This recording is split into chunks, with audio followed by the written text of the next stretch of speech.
Mas vamos começar falando do senador Sérgio Moro, ex-juiz parcial, ex-juiz suspeito, Sérgio Moro, assistindo o vídeo do Sérgio Moro, que foi o que começou essa confusão toda. Vamos colocar o vídeo do Sérgio Moro. Vamos lá. O vídeo do Sérgio Moro. Não, isso é fiança, instituto, para comprar um habeas corpus do Gilmar Mendes. Não, tá. Vamos lá. Ele não é um brother que está ali num churrasquinho podendo falar o que quer, que está com a galerinha dele. Ele é um ex-juiz responsável pela operação que mudou os rumos do país e hoje a gente pode dizer de uma maneira indevida e ilegal, porque foram anuladas as suas decisões, dada a ilegalidade de como tudo foi feito.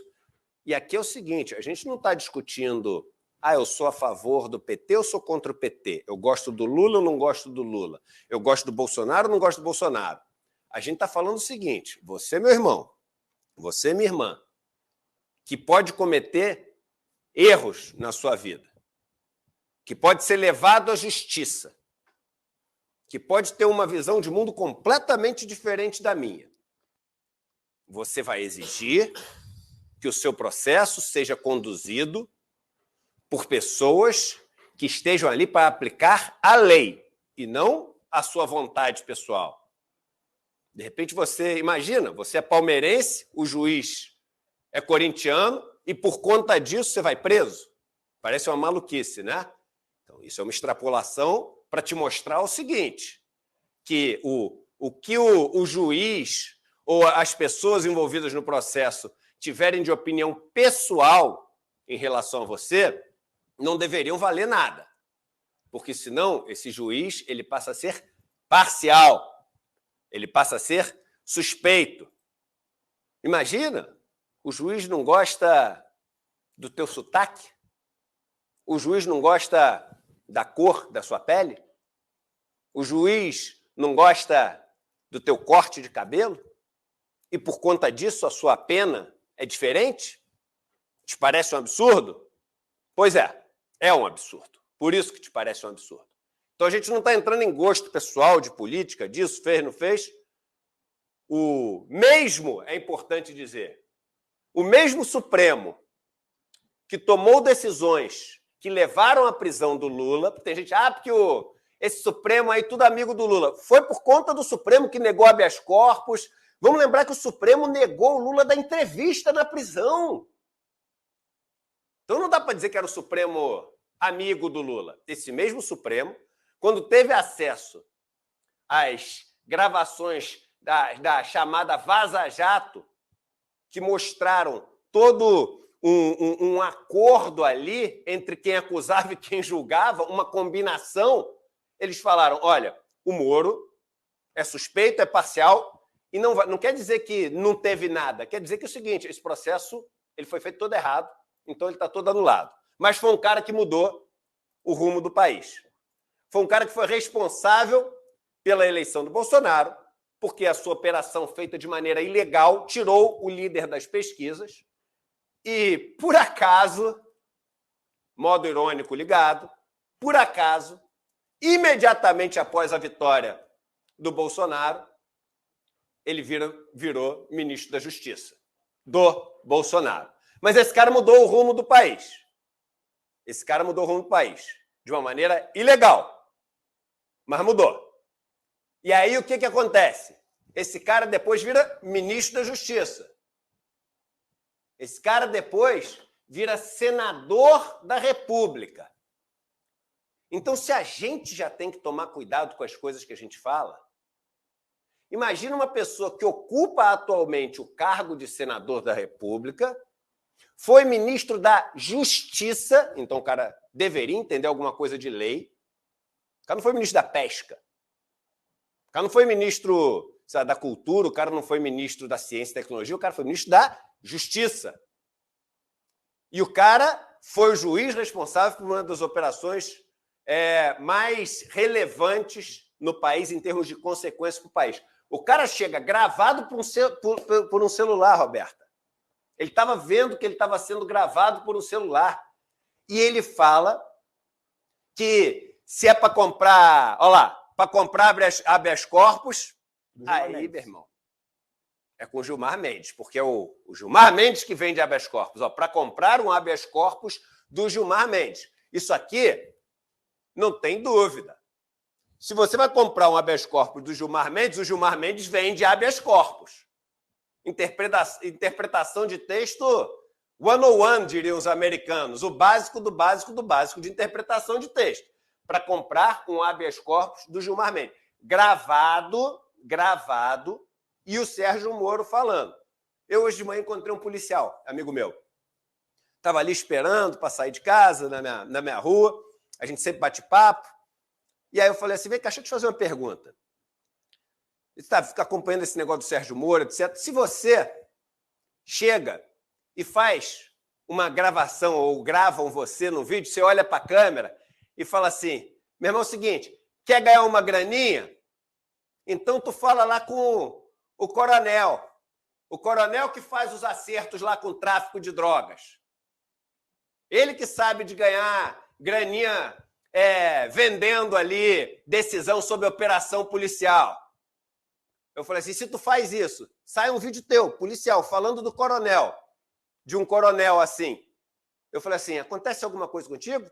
Você acha que você vai preso? Ele deu uma risada e falou assim, se eu vou preso, Eduardo, a única diferença é que eu vou na hora. A única diferença é que eu vou na hora. E veja, Roberta, veja, William, que a gente não está aqui tá defendendo o Gilmar Mendes. Troca Gilmar Mendes por qualquer outra pessoa do Supremo Tribunal Federal. Vamos botar alguém que a gente aqui não goste. O Cássio Nunes, o André Mendonça. Ele fazer uma acusação dessa, ele não pode fazer. A gente não pode fazer. Ele não pode fazer, ele tem que provar. E ele deveria saber isso. E aí o que aconteceu? Ele fez essa acusação, está claro como, enfim, a água aqui, nítido, como transparente como água o negócio. Esse negócio explodiu nas redes sociais. Esse é o perigo de falar uma coisa hoje. Quando você fala, o negócio explode nas redes sociais. E aí, a Procuradoria-Geral da República, aliás, através da vice-procuradora, que de petista não tem nada. Lindoura Araújo. Lindoura, é isso mesmo. De petista não tem nada. De esquerdista não tem nada. Muito pelo contrário. Sempre foi acusada de vir aí com ideias, medidas, decisões, etc., prejudicando a chamada esquerda no Brasil. E aí a PGR solta o seguinte documento ontem. Vamos ler uns pequenos trechinhos do documento que eu separei para vocês. Eu separei 3 trechinhos do documento. Ministério Público Federal, PGR, Procuradoria-Geral da República. Excelentíssima senhora ministra-presidente do STF. O Ministério Público Federal, pela vice-procuradora-geral da República, que é a signatária, que a gente acabou de falar, no exercício das atribuições conferidas pelo artigo 24 da Constituição Federal, promove ação penal. Promove ação penal, mediante o oferecimento de denúncia em desfavor de Sérgio Fernando Moro, senador da República. Vamos ver alguns trechinhos. Eu não vou ler o pedido inteiro, mas só para vocês entenderem. Eles trazem no pedido o seguinte: em data, hora e local incertos, porque o vídeo ali não está datado, mas sabe-se que foi agora, né? Agora que eu digo nos últimos dias, né? É recente, é atual. O denunciado Sérgio Moro, então agora além de chamar de ex-juiz parcial e suspeito, você pode chamar o denunciado. Uma das coisas que me deixou mais assim revoltado na vida foi uma vez eu comprei um sítio em 2008 e aí teve um processo de todos os sítios que ficavam na região para provar se eles tinham as construções antes ou depois da mudança da lei florestal, né? E a construção do sítio que eu comprei é de 1982, mas você tinha que provar o negócio. Então, todo mundo teve que ir na delegacia, sei lá, mais de 50 casas. Eu cheguei na delegacia, aí o cara de baixo gritou assim: "Aê, chegou o indiciado!" Meu irmão não dormiu umas 3 semanas, cara. Porra, chegou o indiciado. O do sítio, pô. Como assim? Mas era isso. E aí eu fui lá, mostrei, obviamente tudo foi arquivado, porque o negócio era de 1982, eu comprei o negócio em 2008.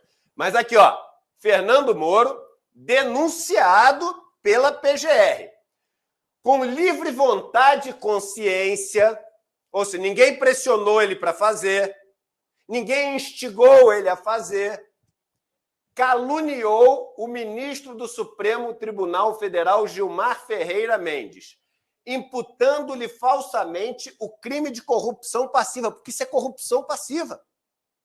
Ah, mas ele é corrupto, não é corrupto, ele isso, ele é não sei o quê. Meu irmão, para tu acusar, ainda mais você sendo um senador da República, ainda mais num vídeo gravado, você tem que ter prova. Qualquer um, você tem que ter prova. Previsto no artigo 317 do Código Penal. Ao afirmar, o Moro afirmou que a vítima, o Gilmar Mendes, solicita ou recebe, em razão de sua função pública, vantagem indevida, bufunfa, money, que é assim que você paga as coisas, para conceder habeas corpus, ou aceita promessa de tal vantagem. E aí ele diz quais atitudes ele espera que sejam tomadas caso isso se mostre procedente. Eles aqui dizem o seguinte: ao atribuir falsamente a prática do crime de corrupção passiva ao ministro do Supremo Tribunal, o denunciado Sérgio Moro agiu com nítida intenção de macular a imagem e a honra do ofendido, tentando descredibilizar a sua atuação como magistrado. E descredibilizou. Você pode ter certeza, a galera toda ali morista e bolsonarista está usando isso aqui. Gilmar Mendes é o seguinte: se já tinha o filme queimado com essa galera, agora tostou o filme. Continua o outro pedaço que a gente separou aqui para o pessoal. O que eles pedem se for condenado? Se Moro for condenado, o que a PGR pede? Com a condenação, ou seja, se for condenado, a decretação da perda do mandato eletivo de senador da República pelo Estado do Paraná, caso aplicada a pena privativa de liberdade por tempo superior a 4 anos. Sabe o que quer dizer isso? Prisão. Pena privativa de liberdade por tempo superior a 4 anos, conforme estabelecido no artigo 92, inciso 1º, a linha B do Código Penal. Em outras palavras, se for condenado, perder o mandato de senador e, cadeia. A gente sabe que isso é difícil, mas foi o pedido. Aí o Moro vem e dá a sua explicação. A gente pegou um trechinho da explicação só para falar para vocês assim, como o inacreditável, o surreal, sempre pode alcançar novos limites. O Einstein falava, eu já repeti várias vezes aqui, o Einstein falava: depois de tudo que eu estudei, só existem 2 coisas que eu acredito ser infinitas no mundo: o universo e a estupidez humana. Em relação ao primeiro, eu não tenho certeza ainda. Ou seja, o universo ele não tinha certeza se era infinito. Agora, a estupidez humana... Vamos ver o que o Moro respondeu. Vamos ver um trechinho. Vamos lá. Mas, claramente, naqueles fragmentos que foram editados e manipulados, não há nenhuma acusação. Não há nenhuma acusação contra o ministro Gilmar Mendes. Não há nenhuma ofensa ao ministro Gilmar Mendes intencional. O que existe são falas que foram descontextualizadas e divulgadas em fragmentos para falsamente me colocar como alguém contrário ao Supremo Tribunal Federal e ao próprio ministro, o que nunca fui. Sempre quando falei do Supremo, critiquei o Supremo respeitosamente e elogiei o papel que o Supremo teve no passado no combate à corrupção. Lamento que o Procurador-Geral da República veja com tanta facilidade a possibilidade de denunciar um senador da República e pedir a sua prisão. E no outro vídeo, tem esse vídeo, e tem o outro que ele gravou mais amador em casa, tá? Que eu achei que a gente tinha também, se a gente tiver eu quero passar depois, porque ele diz o seguinte,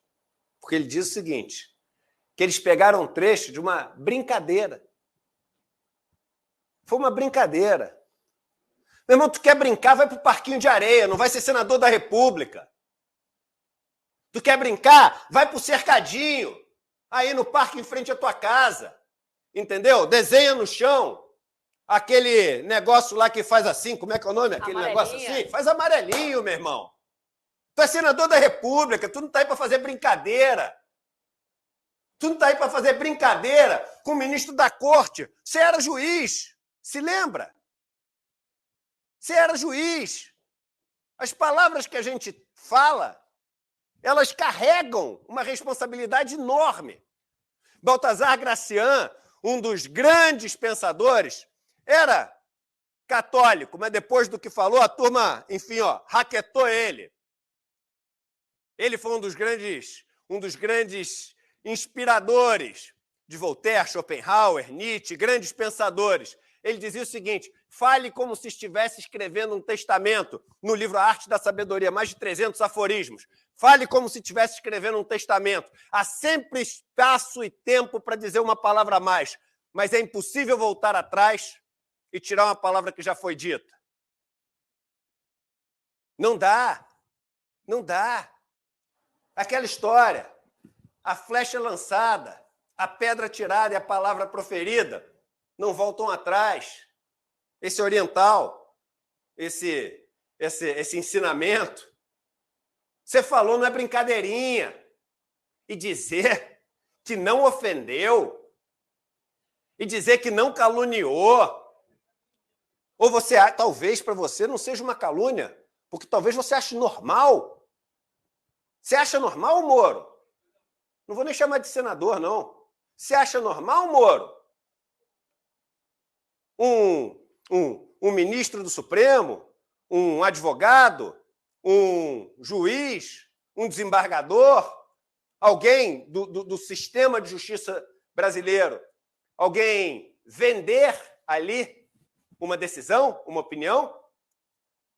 Você acha normal? E tem motivo eu estar te perguntando isso. Porque tem um cara chamado Tacla Duran que está acusando você e sua turma de fazer isso. E vocês não deixam o cara depor. Vocês estão fazendo de tudo para o cara não depor. O Tacla Duran, que até hoje não foi ouvido da forma como deveria ser, porque diz que tem provas. Que diz que tem provas que mostram que existia um esquema de extorsão de quem era acusado na Lava Jato para poder ali, enfim, negociar quais seriam os resultados, as punições, as penas. Ele, inclusive, diz que, no caso dele, pediram 5 milhões de dólares. 5 milhões de dólares. Ele pagou a primeira parcela de 600 e poucos mil dólares. E depois não pagou as outras, foi para a Espanha, fugiu para a Espanha para não ser preso, e aí ia voltar e na sexta passada ia dar um depoimento. Coincidentemente, falando sobre venda de resultados, sobre venda de destinos. Um dia antes, ele que estava com um pedido de prisão suspenso pelo Lewandowski, que tomou essa decisão 2 dias antes, ministro Lewandowski, do Supremo Tribunal Federal, que deixou o Supremo Tribunal Federal, se aposentou. 2 dias antes de se aposentar, o ministro Lewandowski tomou uma decisão, de várias decisões que ele tomou antes de se aposentar, suspendendo a prisão.